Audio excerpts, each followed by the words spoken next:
हमने अल्लाह की मदद आते हुए देखी, महसूस की। वही अंसुरकुमुल्लाहु फला गालिब लकुम, हमने महसूस किया।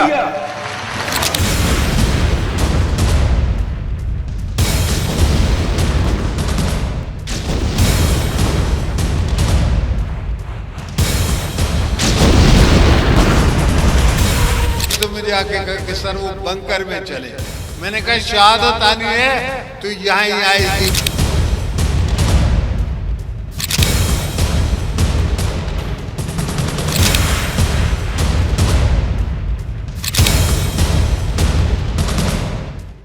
अब मैं आपको खुशखबरी देता हूँ कि डर और खौफ किसमें पैदा है।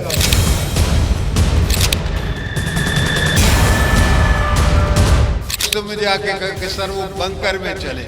मैंने कहा शहादत आनी है तो यहाँ ही आएगी। बंकरों में नहीं मरते लीडर, मैदान में मरते हैं। उसको जहाज में उड़ाया था, इसे गाड़ी में उड़ाएगा कोई। इतनी ज्यादा गुडविल पाकिस्तान के लिए मैंने देखी। जो भी हमारी धरती की तरफ नासूर आंखों से देखेगा, जो भी देखेगा, तो हमारा ऐसा चीफ बैठा है कि उनको वो चने चबा देगा।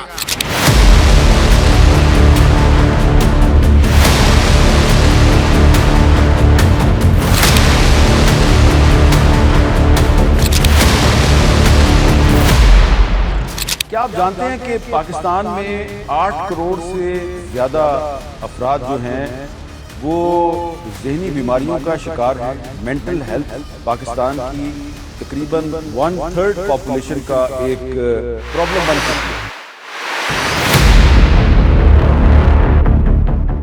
पाकिस्तान में मेंटल हेल्थ कितना बड़ा इश्यू बन चुकी है, इसकी गंभीरता का अंदाजा तो 70 वर्षीय पाकिस्तानी राष्ट्रपति आसिफ अली जरदारी ने दिया है। इसने आके मुझे कहा कि सर वो जंग शुरू हो गई है। ये वैसे तो मैंने उसको 4 दिन पहले बोला था कि जंग होने वाली है, मगर उसने मुझे आके कहा कि सर वो बंकर में चले। मैंने कहा शहादत आनी है तो यहाँ ही आएगी। बंकरों में नहीं मरते लीडर,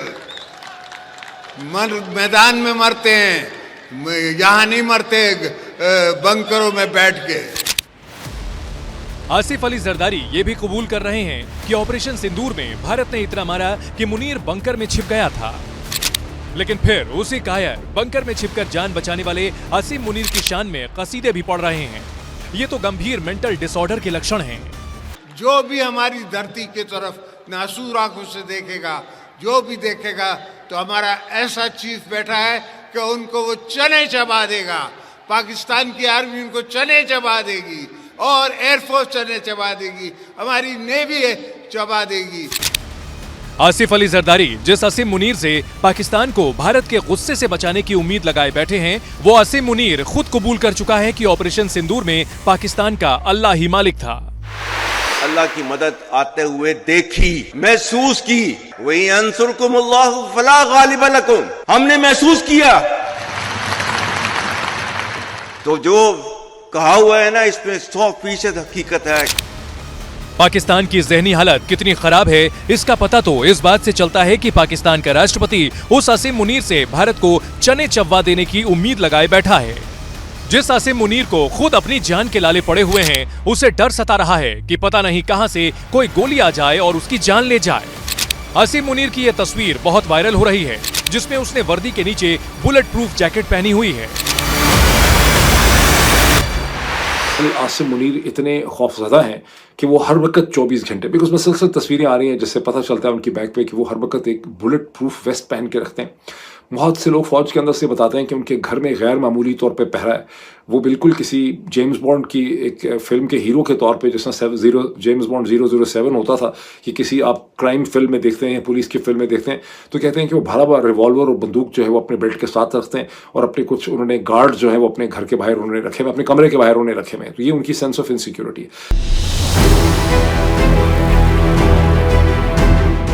भारत के ऑपरेशन सिंदूर के दौरान भारत की मिसाइलों से बचने के लिए बंकर में छिप जाने वाले आसिम मुनीर की मेंटल हेल्थ इतनी खराब हो चुकी है कि वो अपने गढ़ यानी आर्मी हेडक्वार्टर में भी बुलेट प्रूफ शीशे के पीछे बैठकर अपनी जान बचा रहा है। आप देखिए कि कैसे वो आर्मी हेडक्वार्टर में अपने कमांडरों को बुलेट प्रूफ शीशे के पीछे से साहस और बहादुरी का पाठ पढ़ा रहा है।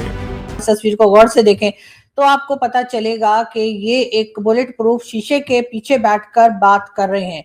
यानी कि अगर आर्मी हेडक्वार्टर में जो है वो आर्मी चीफ या फील्ड मार्शल जो हैं या सीडीएफ और कई और दूसरे जो पोस्ट इन्होंने अपनी ले रखी हैं या इनको दी गई हैं, उनको अगर ये फील हो रहा है कि वो अपने ही हेडक्वार्टर में या किसी जगह पर भी पाकिस्तान में बैठकर बात नहीं कर सकते, उनकी जान को खतरा है, वो महफूज नहीं है, तो आप ये सोचिए कि ये जो 24-25 करोड़ की आबादी पाकिस्तान में रहती है, उनको ये किस तरह से सिक्योरिटी प्रोवाइड करेंगे। इनकी तो अपनी जान खतरे में, तो इन्होंने हमारी जान क्या हक बचानी है।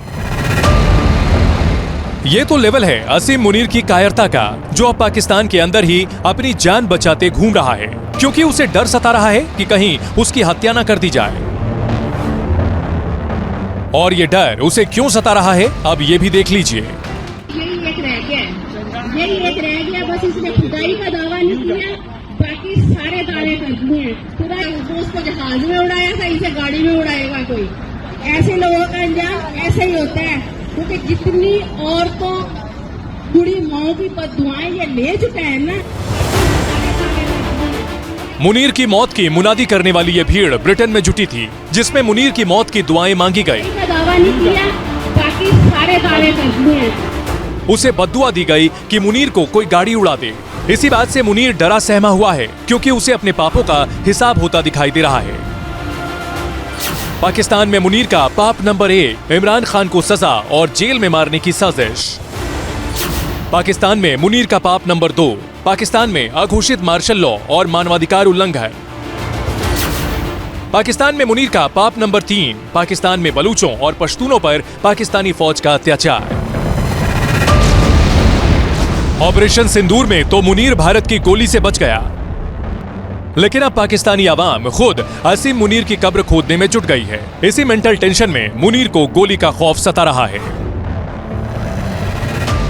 अब मैं आपको खुशखबरी देता हूं कि डर और खौफ किस में फैला है। डर और खौफ उस शख्स में फैला है जो आज भी वर्दी के नीचे वेस्ट पहन के आता है, बुलेट प्रूफ वाली। पाकिस्तान में ही मुनीर की थू-थू हो रही है, क्योंकि इमरान खान के जेल जाने के बाद से जैसे जैसे मुनीर की ताकत बढ़ रही है, वैसे वैसे पाकिस्तान की हालत पतली होती चली जा रही है। शहबाज और मुनीर ने पाकिस्तान को कंगाल कर दिया है। भिखारी पाकिस्तान में करीब 4 करोड़ लोगों का पेशा ही भीख मांगना हो चुका है। अभी हाल ही में पाकिस्तान की सरकारी एयरलाइंस PIA की नीलामी हो चुकी है, और अब रिपोर्ट आई है कि पिछले 2 साल में 29,000 से ज्यादा डॉक्टर, इंजीनियर और अकाउंटेंट पाकिस्तान छोड़ चुके हैं। यानी पाकिस्तान के भिखारियों के बाद अब पढ़े लिखे लोग भी पाकिस्तान से भाग रहे हैं। पाकिस्तान को इन्होंने पूरे को एक जेल बना दी है, और ऐसी जेल बना दिया है जहां से हर कोई निकलकर बाहर जाना चाहता है। और ये नो डाउट कि ये बेरोजगारी और फिर दूसरा महंगाई, ये सबसे बड़े मसले हैं अवाम के, और यही वजह है कि जो नौजवान तबका है वो मायूस होके मुल्क में मतलब ब्रेन ड्रेन हो रहा है। आज पाकिस्तान की दुनिया में कहीं भी इज्जत नहीं है। जिनको लगता है कि हमने बड़े झंडे गाड़ दिए हैं, वो सिर्फ आलमी ताकतों को खुश करने के लिए कुछ काम कर रहे हैं, जिसकी वजह से उनको सपोर्ट मिल रही है, वरना किसी किस्म का कोई झंडा उन्होंने नहीं गाड़ा। तो एक तरफ असीम मुनीर के राज में पाकिस्तान का बेड़ा गर्क होता चला जा रहा है, लेकिन असीम मुनीर को इंडिया से दुश्मनी निभाने से फुर्सत ही नहीं मिल रही। भारतीय सेना के सूत्रों के मुताबिक असीम मुनीर ने सर्दियों के मौसम में भारत के अंदर आतंकी साजिश रची है। जम्मू कश्मीर के डोडा और किश्तवाड़ इलाकों में 30 से 35 पाकिस्तानी आतंकियों के छिपे होने के इनपुट मिले हैं। रिपोर्ट के मुताबिक ये आतंकी बर्फ का फायदा उठाकर ऊंचे पहाड़ी इलाकों में छिपने के लिए पहुंच गए हैं। भारतीय सेना ने सर्दियों के मौसम में कश्मीर के अंदर असीम मुनीर की हसरतों को ठंडा करने के लिए पूरी तरह से कमर कस ली है। भारतीय सेना की राष्ट्रीय राइफल्स की यूनिट्स को जम्मू कश्मीर के ऊंचाई वाले इलाकों में तैनात किया गया है। यानी असीम मुनीर पाकिस्तान को चैन से रोटी खाने देने के मूड में नहीं है, उसे भारत की गोली खाने का शौक लग चुका है। पाकिस्तान के उप प्रधानमंत्री खुद मान रहे हैं कि भारत ने पाकिस्तानी फौज को जमकर धोया था। इंडिया ने ये की कि नूर खान बेस के ऊपर उस रात को 2:30-3 बजे के करीब फिर अटैक कर दिया। एक मिलिट्री इंस्टॉलेशन पे थोड़ी सी यानी उसको डैमेज किया और कुछ वहां जख्मी हुए। यही इशाक डार जो ऑपरेशन सिंदूर के दर्द का बखान कर रहे हैं, हाल ही में बांग्लादेश की यात्रा करके लौटे हैं और बयान दे चुके हैं कि बांग्लादेश में अब की बार पाकिस्तान की पसंद की सरकार बनने वाली है। इतनी ज्यादा गुडविल पाकिस्तान के लिए मैंने देखी, और अभी आपको पता है कि वहाँ फरवरी में इलेक्शन होने वाले हैं। मैं समझता हूँ कि इलेक्शंस के बाद हम इनको अंगेज इंशाल्लाह प्रोएक्टिवली करेंगे। हमारे भाई हैं और मैं समझता हूँ कि उस मीटिंग में भी अल्लाह ताला के फजल करम से पाकिस्तान के लिए बड़ी पॉजिटिव यानी डेवलपमेंट्स हुई। बांग्लादेश में हिंदुओं पर हमले और भारत विरोधी माहौल से पाकिस्तान की खुशी का ठिकाना नहीं है, और इसके पीछे भी असीम मुनीर का ही दिमाग है, जो बांग्लादेश के कंधे पर बंदूक रखकर भारत पर निशाना साधने की मंशा पाले बैठा है।